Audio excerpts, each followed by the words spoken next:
that's certainly different, Amanda. Mm-hmm.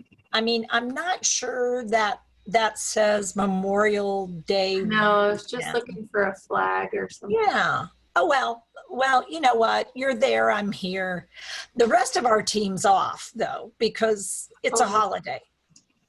You may not have known it was a holiday. It's actually a holiday. Oh, and I already went live.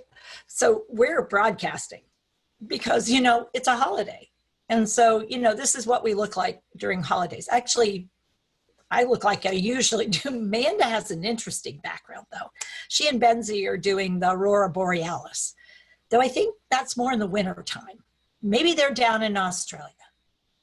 Actually, I think they're in Michigan, but not to worry. So, oh, there you go. Oh, yeah, and they're packing. Can you tell? So anyway, we are doing live at 5, but it's a little bit different than our usual. Usually Amanda's running something. It's a little more organized. She uses slides. We have the whole team here. But we decided maybe since it's a Memorial Day holiday, it's not the holiday part, it's the Memorial Day, where we try to show that we take time to look back at those who came before, and particularly those who've been the guardians in the states of our freedoms. And that historically has been soldiers. But now it goes a little beyond that, I think, during this particular time period. And it involves a lot of frontline people. But let's pause for a second and let's talk about the young men and women who've given that ultimate, that gone beyond where they thought they would ever go, did things they never knew they were going to do. And when we think about that, sometimes I think it might be important to think, and some of them survived and came back. Some did not come back. And those who did come back live with that memory of losing friends, losing people in their company, losing their workmates and their leaders in some cases, and leaders losing their people.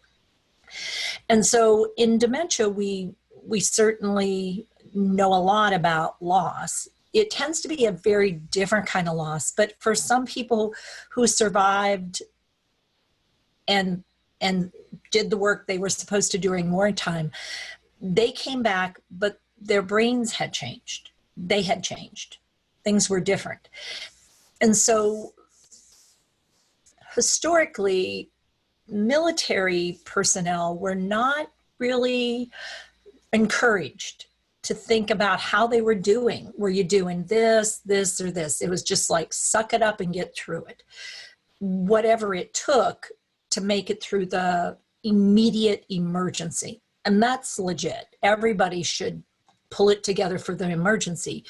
But after the emergency, if we don't take time to unpack it and deal with it, we carry it around. And so what we found out over time is that a lot of people who came back from service, especially wartime service or war zone service or service in unfriendly territory, came back and they developed PTSD. They have a higher rate of suicide.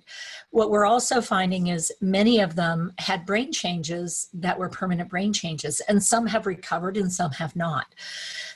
And so when people from the military live with dementia, there's an added element of distress often for families and for the people in the military, because people on the outside of the military who didn't see that service can never really understand what they went through, what it was like. And they have that emergency trigger that comes like, is it emergency? I've got to get in emergency mode. And so that higher risk for panic attacks, the higher risk for thinking yesterday is today, that 5 years ago is now. And so it puts all of us in a place where if we don't start to understand that better and we don't appreciate the power of that, we aren't being very supportive. And it's all well and good to have one day of a holiday, one day where we think about it. But if we don't do something every day, I'm not sure we're serving those who served very well. And they need us to better appreciate, if we can't truly understand, appreciate some of what even those who did not die came back with. and it changed them.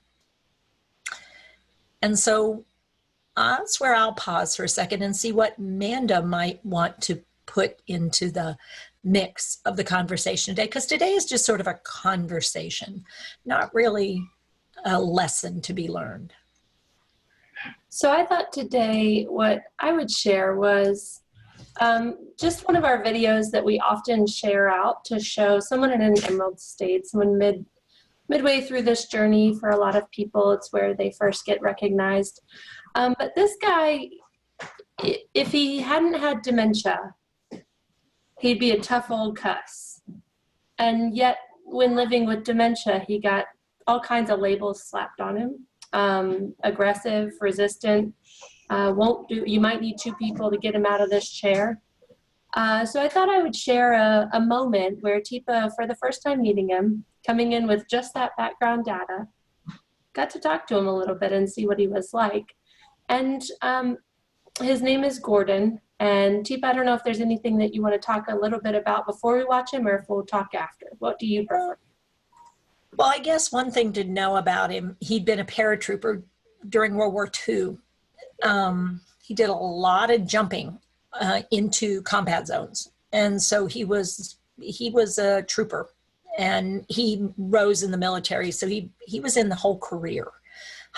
His whole adult life, he worked in the military one way or the other.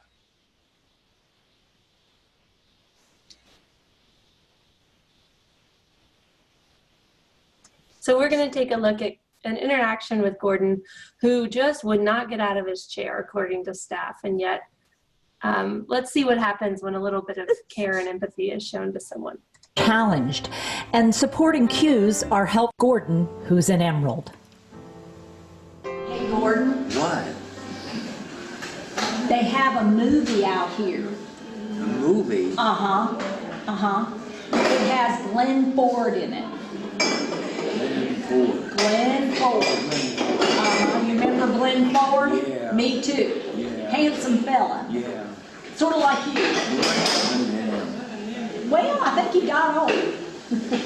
He got old? Yeah. Oh, for Pete's sake. How in the world? Hey Gordon, What? let's go out here. Come with me? All right. All right. It's not raining yet. No, sir. Not out where we're going. All right. Okay. Tell you what, push your chair back. Perfect. Pull your feet back. Okay. That's it. Good.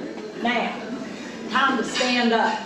Right. You ready? Yeah. 1, 2, 3. There you go. Hold on here. Get stable. Perfect.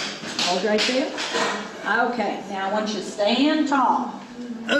Yeah, there you go, up top.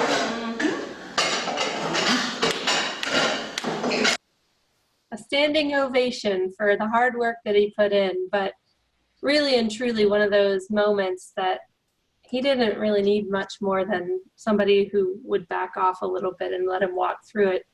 Those years of paratrooping, those years of paratrooping really hurt the joints and the bones, and not being thoughtful about environment can lead to a lot of pain. So Teepa, just anybody else that stands out, or anything else you want to say about Gordon and his needs for support, but also need for connection? Yeah, so I think one of the most important things I did with Gordon is got down so he could be the boss of me. And I was there as someone who wanted to greet him and connect to him. Yeah, I mean, I wanted to share something with him. They're watching a movie out there with Glenn Ford. And I gave him plenty of time to think through that, to consider that. And then when I said he got old, actually, Glenn Ford's long gone. But for Gordon, what was really important is he got old. He got old. Huh. And then we laughed a little bit. And I said, I think for him, sir. No, sir. Sir has a connotation of respect. And above all, respect is really something that's important. And I think all too often people dismiss the person sitting in that chair as somebody who's less instead of somebody who's much more than I would be interested in doing. Jumping out of an airplane multiple times into enemy territory, doing it again and again, that takes a lot. And to not respect that and to not get permission, I think is one of the biggest mistakes we make. So some of you are familiar with our logo. Okay, so our logo here is our PAC peacock. And we picked the peacock because it's a guardian bird. And the thing about Memorial Day is we celebrate those who guard against and protect. And Gordon was a great example of somebody who was not being respected in too many ways for all the beauty and the background and the story. And what's wonderful for me about a peacock is when they display, they're saying, pay attention. People pay attention, because each of these feathers, each of those eyes represent someone who sacrificed something. And together, we're more powerful for recognizing it. So on Memorial Day, for all those we've lost who served, and for all of those we serve, let us be grateful. Hey folks, thanks for watching. Please like and subscribe to help us spread Teepa's positive approach message around the world. And don't forget to click the bell to get notified when new videos are posted.